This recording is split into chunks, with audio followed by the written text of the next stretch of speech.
Alrighty, so it's time to finish up the review for match week number 11. And again, there's only 4 games I'm talking about instead of 5 because the game between FC Dallas versus St. Louis was played 50 minutes and then they go into a lightning delay and they never resume. So it's going to be interesting to see when that game is going to finish. But the good thing with me reviewing 4 games is that I can basically don't have to switch boards and put all 4 games on the same board. And this review should be shorter than most of the part 2 reviews that I do where I look at 6 games and so forth.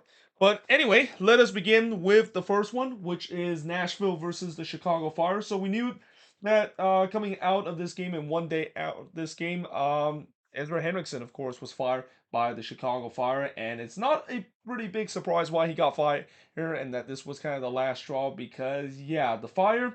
I mean, I guess this maybe is a good way for Fire fans to not have to deal with seeing their team always find a way to not win a game when they're in the lead and blown leads or make some boneheaded plays on the road because they basically did not show up in this game. I mean, this was an ugly game and could have been more uglier if Nashville was a little bit more clinical in terms of their finishing.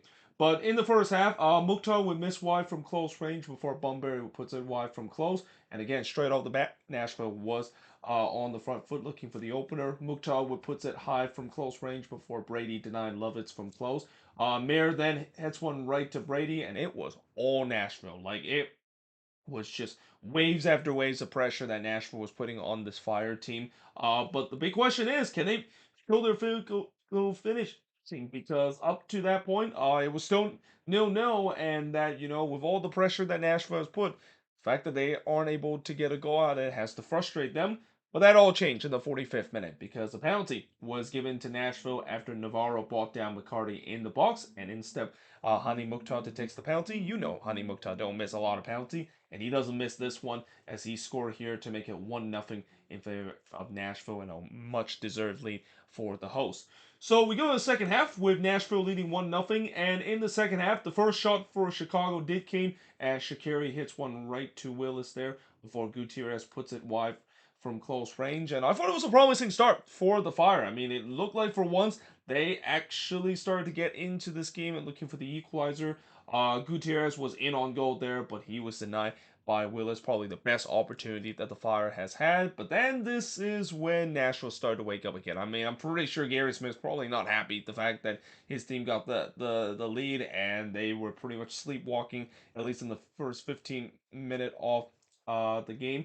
But in the 60th minute, there was another mad scramble in the box there, where Nashville had boatloads of chances to put one in, but they couldn't do so.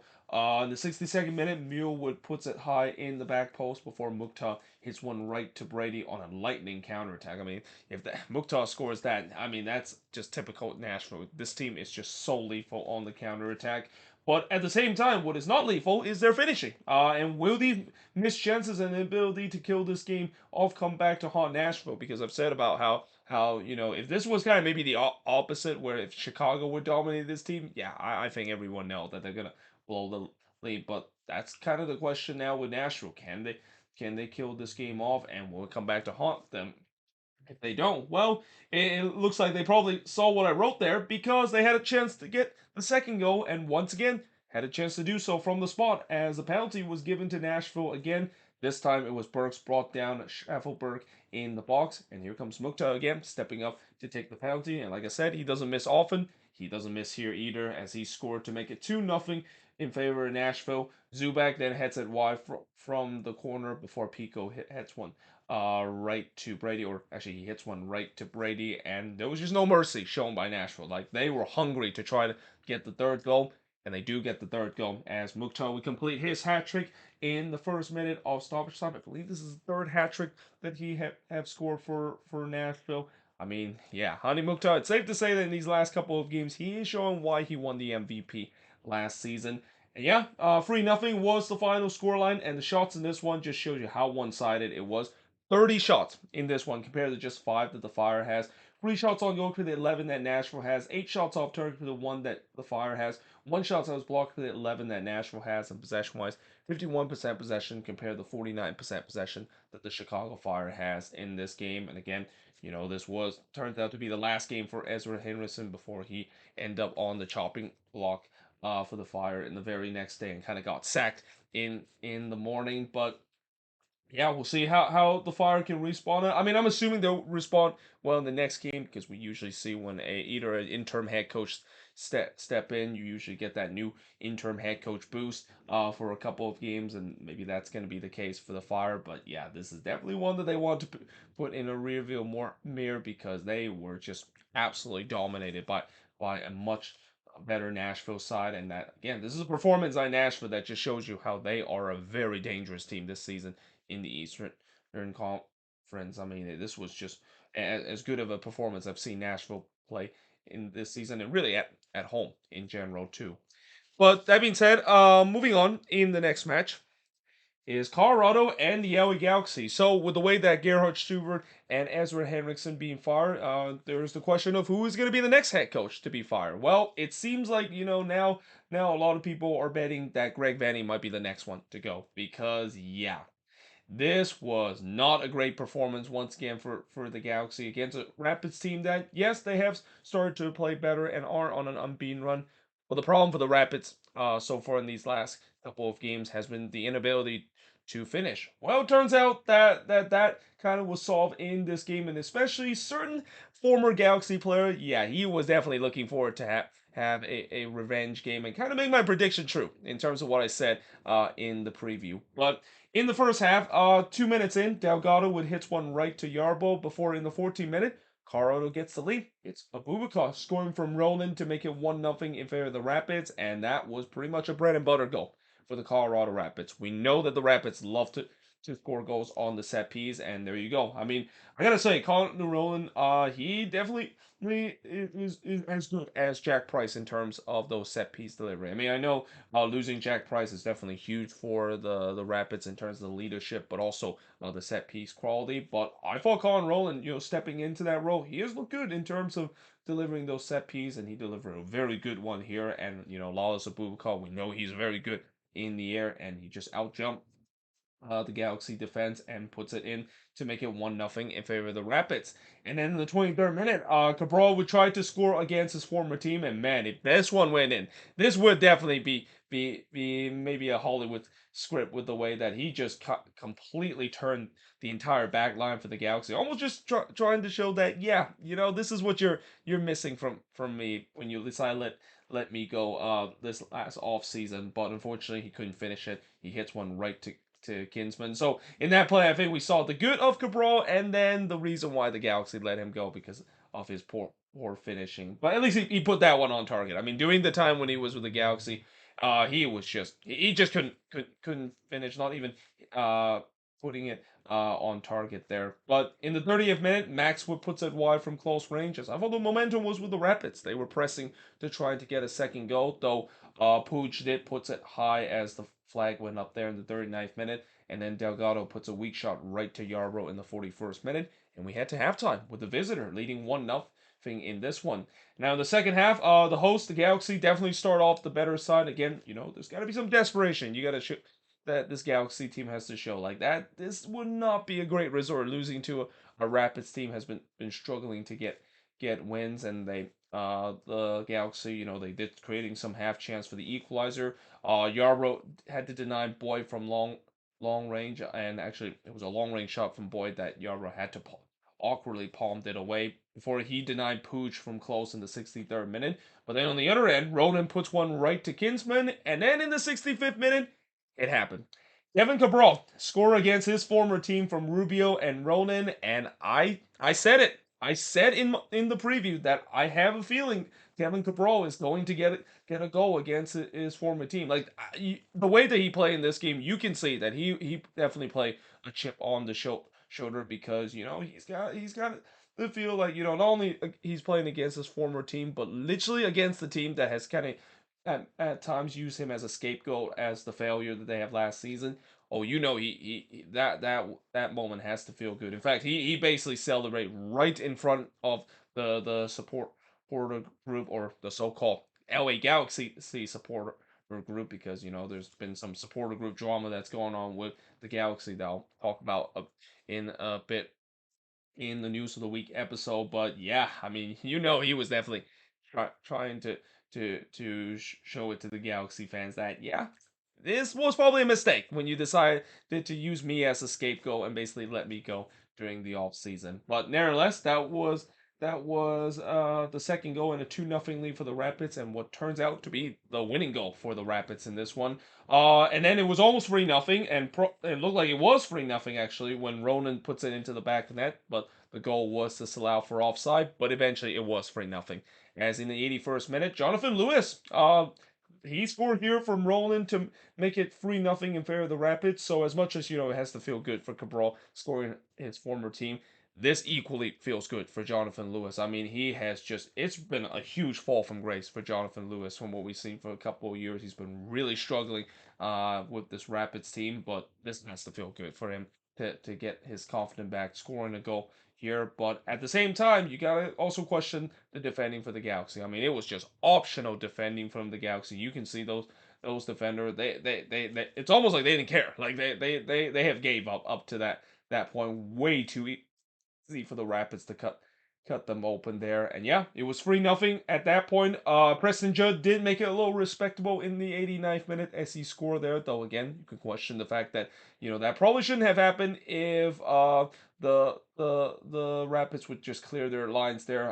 It was Wilson the one with a missed clearance, and it went right into path of Judd there. But yeah, that at least kind of make the scoreline respectable, at least to give some of the Galaxy fans something to celebrate. But that was all about it, because yeah, if it's another loss for the Galaxy, they're now still sitting near the bottom of the Western Conference with this 3-1 loss. The shots in this one, 21 shots for the 10 that the Rapids had, 5 shots on goal for the 7 that the Galaxy had, 7 shots off target for the 4 that the Rapids had, 7 shots that was blocked for the 1 that the Rapids had, and possession-wise, 37% possession compared to 63% possession that the Galaxy has in this game. And while the Galaxy dominate the stats over the Rapids, I didn't think that even in some of the chances that they had, it wasn't really grade A chances. I mean, yes, William Yarbrough did had to make some big save, but it wasn't like he was standing on his heads or anything. And that on the other end, we talk about the bad defense that this Galaxy team has had. I mean, it pretty much showed up once again in this one. Just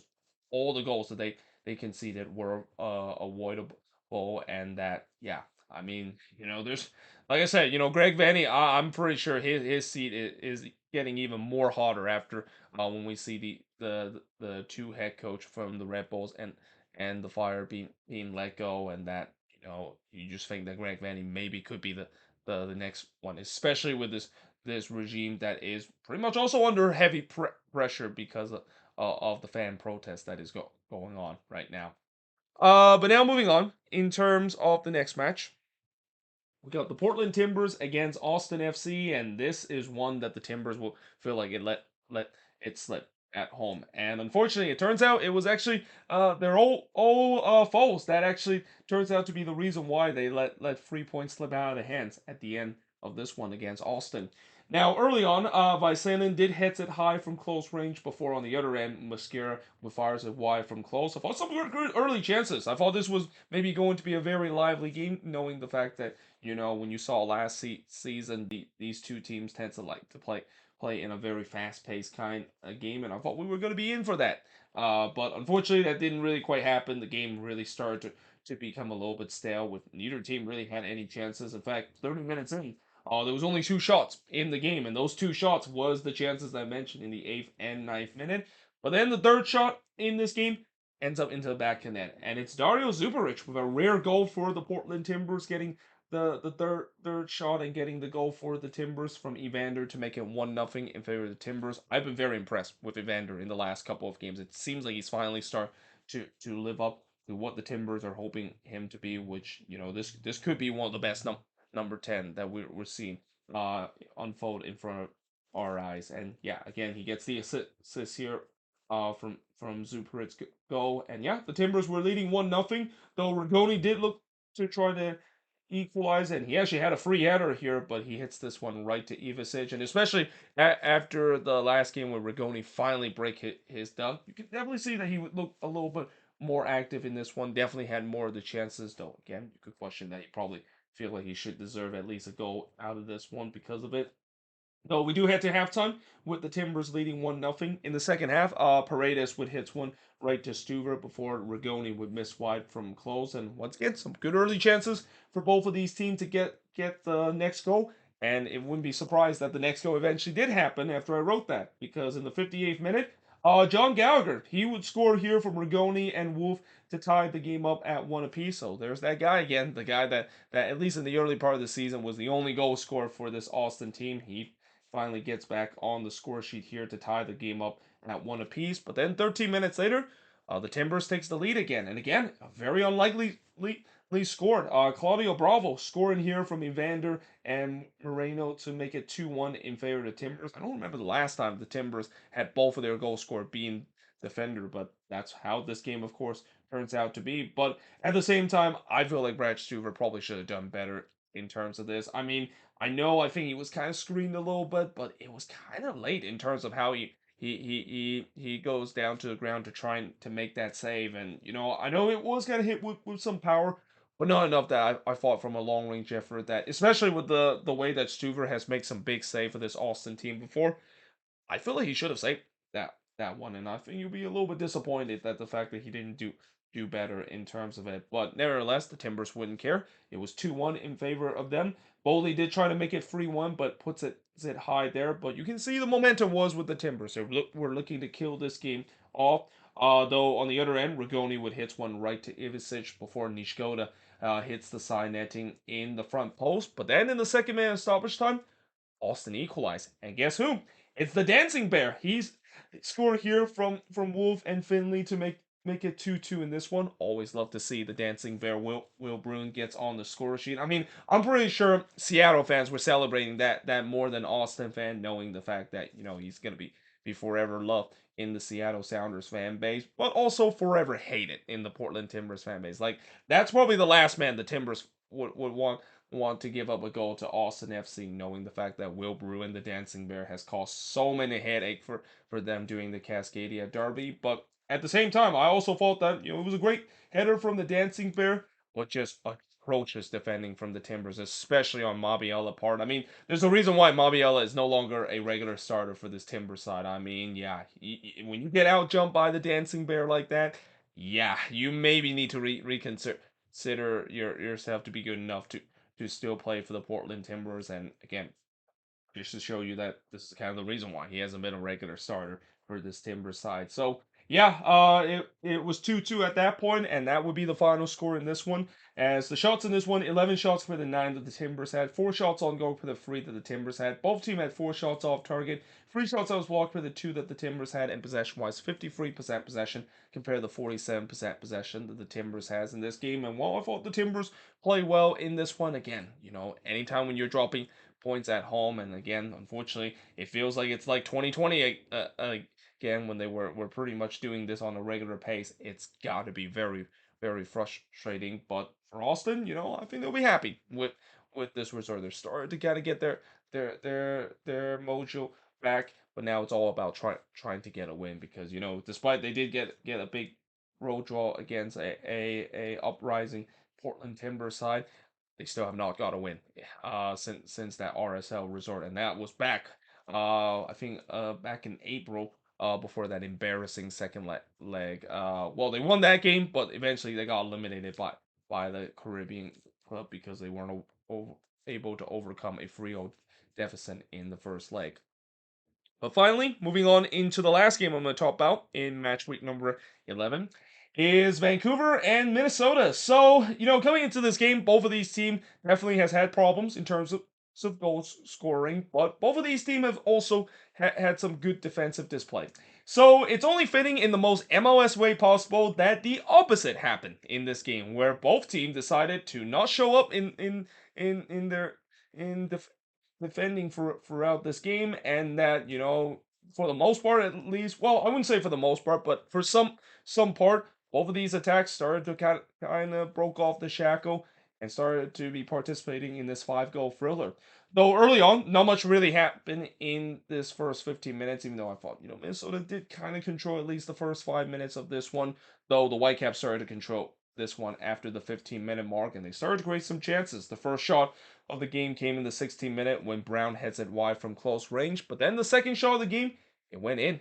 As in the 17th minute, Brian White would score here from Kubas to make it 1-0 in favor of the Whitecaps, but it just came off a terrible turnover from Will Trapp there. And again, this maybe is the game that has reached a breaking point where I just simply don't want to see Will Trapp to be a regular starter for this Loons midfield, because I know he has had some performance that's been good, but he's just way too inconsistent. And in this game, we definitely saw a bad version of Will Trapp, and here just a terrible giveaway, way gifting the ball to Kubas. And you gotta give credit to Kubas, able to play a great ball to play White in, but that should have not happened if Trapp would turn the ball away so easily like that. And by the way, bad giveaways that led to a goal won't be the last time I'll mention that for Minnesota in this one.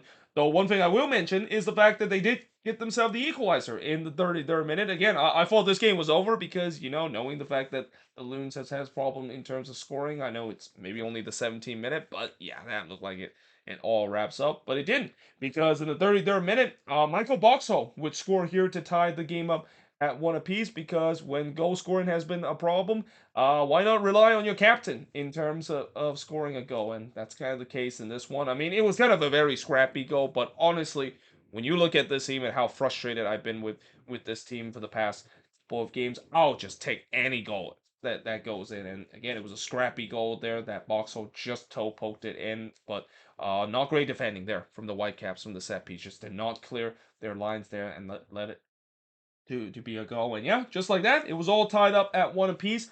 Gresso then tried to give the Whitecaps the lead back in the 39th minute, but he missed that one wide. And then Dane Sinclair had to deny White. In fact, he robbed White here on a point blank effort, and there was no doubt that Vancouver was pressing for the first, or pressing late in the first half to retake the lead. And I thought the Loons gotta survive this, because yeah, I couldn't wait until halftime does come, because they were definitely under siege by this Vancouver team. Unfortunately, they were able to head to halftime with the 1-1 scoreline, but unfortunately in the second half they gave up the gave the lead right back to the Whitecaps in quick succession, because in the 52nd minute White would score again. This time he scored from Veselinovic to make it 2-1 in favor of the Whitecaps, and it's now the Loons that did not do a good job in terms of clearing their lines. I mean, there's question that maybe there should have been a foul there for Brian White when he kind of shook Dane Sinclair there. I didn't think so. I think in the end there was no foul and it was a clean goal. But again, just terrible defending there from the corner for the Loons in this one. And just like that, they were down 2-1, and then 4 minutes later they were down 3-1, because in the 56th minute, Simon Betcher, he's back scoring goals again. He scored here from goal to make it 3-1 in favor of the Whitecaps, and once again it came off of a bad turnover, and this time it's actually Robin Lod, the one that turned the ball over. Very uncharacteristic to see Robin Lod turn the ball over like this, but that just kind of sums up this Loons back line. I mean, it was, well, I wouldn't say the back line, but more like the midfield, just very uncharacteristic of them just giving the ball away cheaply like they did in this one. And here, Lod with just a bad back pass that ends up into the right path of goal. I mean, still give credit to Ryan Gold playing a great ball in for Betcher to score, but yeah, again, that's a goal that should not happen if the Loons did not just turn the ball over so badly in their own end. So that being said, just as I thought that, well, I'm pretty much not gonna watch this game now, because it looks like this game is over. Well, in the 65th minute, the Loons decided to give me a reason to continue to watch this, because in the 65th minute, they would get one back. It's Sun Bin scoring from Lud to make it 3-2 in favor of the Whitecaps. That's the first career MLS goal for Sun Bin, and hopefully first of many for the talented South Korean. I mean, I've been very impressed of what Sun Bin has done for this team, and now knowing the fact that, as I'll mention just a bit, with the latest news about Reynoso potentially coming back to this team in the upcoming weeks, It'll be interesting to see how that's going to work out for this Loons attack. But again, I thought apparently defending seems to be optional because again that was not very good defending there from the Whitecaps either, and that again it just feels so MLS. The fact that in a game where you thought for sure it's gonna end 0-0 because of the fact that both team has been very stingy in defending and no, both team has problem in terms of scoring goals on the attack again. That 65 minutes in and it's a 5 goal affair, and it looked like it could be more because in the 71st minute, Garcia was in on goal there. And while this was a great save from Takaoka, Mender Garcia has to put that one away. Like that should have been free in that one. The momentum was with the Loons, but again, the story this season has been finishing. It's just not been there, and don't let those 2 goals distract you. The fact that the finishing was great in this one. It was not good in this one either. On the other end, Dane Sinclair would deny Vite from close before Vite had an empty net to shoot there. He almost puts this one away for the Whitecaps, but Tapia says no. He cleared that one off the line. Vancouver were looking to put this game to bed, but then in the 5th minute stoppage time, oh boy, I thought Sunbin did it. I mean, when he curled that one in, it looked like it was going to be on target, but it just pulls it wide on a curling effort. And yeah, in the end, the Whitecaps, they survive. They win 3-2 in this one. As the shots in this one, 17 shots for the 11 that Minnesota has, 5 shots on goal for the 7 that Vancouver has, 3 shots that was off target for the 6 that the Whitecaps had, 4 shots that was blocked for the 3 that Minnesota has. And possession-wise, Minnesota did have the better of the possession, 53% possession compared to 47% possession. And overall, I mean, this game could have gone either way. It was kind of a sloppy game at time too, especially on the defensive end, but the Whitecaps kind of just took more of the advantage and they walk away with all 3 points.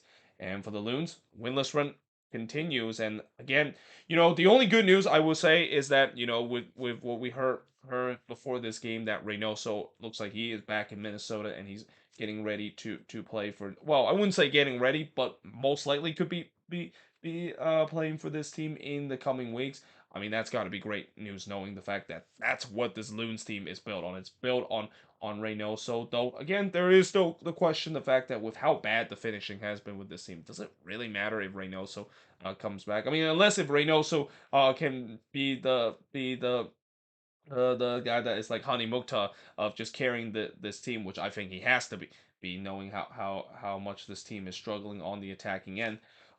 I don't know if things are going to change for this team, and that again, no, we'll see. I mean, I think once Reynoso does back, I do believe that things will change because this team has always been very heavily rely on Reynoso, and the way that this roster is built is clearly built for Reynoso, and that I think when you look at the first couple of games of the season when they were winning, again, a lot of that has to, I feel like, due to the fact that a lot of these teams were playing holding their weight above their weight and really just show that determination that they can do it. But as I said before, you can only grind out as many games before it's probably going to not work out to a point where the goals are dried up and the attacks start to be very stagnant, and that's been kind of the case for this Loons team for the past couple of games. But again, we'll see when Reynoso does come back to this team, whether or not if that will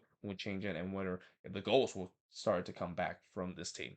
But there you have it. That is pretty much it in terms of this quick review. Let me know in the comments below what do you think of these 4 games. And yeah, hope you guys enjoyed this video. If you do, make sure you guys like, smash the subscribe button. And yeah, I of course will see you guys next time.